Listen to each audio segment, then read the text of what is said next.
민주당은 과거 야당 시절 언론 자유수호 투사를 자임하며 언론 보호와 표현의 자유를 강조해 왔습니다. 정부도 이렇게 좀 반대를 하는데 왜 이것을 강행 처리하고 밀어붙이는지 도무지 이해할 수 없는 부분의 하나입니다. 자, 언론은 정권 비판은 보수와 진보를 가리지 않습니다. 울산지방 선거 개입 사건, 조국 윤비양 사태 등이 과연 언론 보도되고 후속 취재가 될 수 있겠냐는 지적들도 굉장히 많습니다. 현 정권이 과거 야당 시절에는 과거 정권 비판 보도를 적극 활용해놓고 여당이 되고서는 자신들이 비판할 언론 보도를 차단한다는 비판을 받고 있습니다. 자, 그게 어떤 거냐면 민주당은 과거 야당 시절 언론 자유수호 투사를 자임하며 언론 보호와 표현의 자유를 강조해 왔습니다. 특히 이제 문재인 대통령은 의원 시절인 2014년 외신기자클럽 초청 토론회에서 언론의 잘못된 보도나 마음에 들지 않는 논조에 대해서 정치 권력이 직접 개입해 어떤 자지우지하는 시도는 옳지 않다고 말씀하셨습니다. 2015년 당대표 시절에는 언론의 자유를 보장하라며 취재원 보호법이 발의되었고 또 권력을 비판했다가 기소, 소송당한 언론인을 지원하겠다며 당내에 표현의 자유특위 및 피해신고센터를 만들기도 하였습니다. 이게 무엇입니까? 이게 내로남불 아닙니까? 이랬던 문재인 대통령님과 여당의 현재 180도 태도를 바꿔 언론에 적대시하는 징벌적 손해배상 제도 등 반민주적 또는 반헌법적 악법이라는 비판을 받는 언론중재법을 밀어붙이고 있어 내로남불한 비판을 계속 받고 있습니다.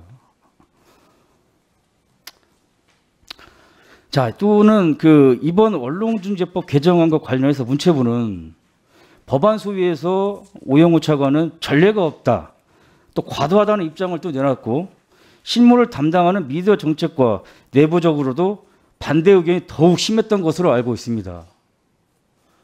정부도 이렇게 좀 반대를 하는데 왜 이것을 강행 처리하고 밀어붙이는지 도무지 이해할 수 없는 부분의 하나입니다.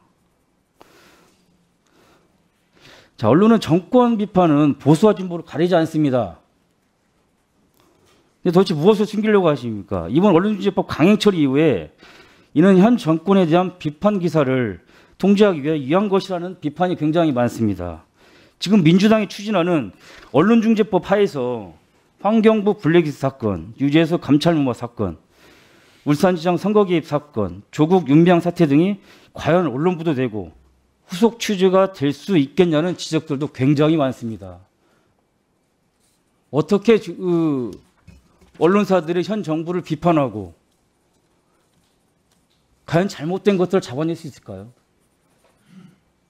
그러나 이러한 언론의 정권의 빌도는 비판의 기사는 현 정권에만 있었던 것이 아닙니다. 과거 정권에도 있었습니다.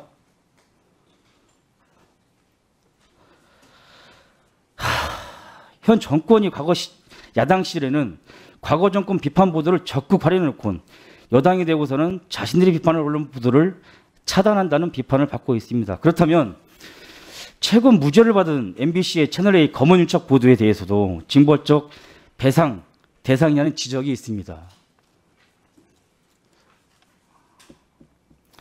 이런 언론중재법 강행 처리를 두고 대선 후보들의 입장이 극명히 갈리고 있습니다. 여당의 대선 주자들은 찬성하거나 더 강해한다는 입장인 반면에 야당의 대선 주자들은 반헌법적인 언론 자유 완전 박탈인 언자완박이라고 악법을 반드시 막아야 한다는 입장입니다. 과연 어느 후보와 당이 언론의 자유를 위한 것인지 국민들께서 판단하실 겁니다. 이상입니다.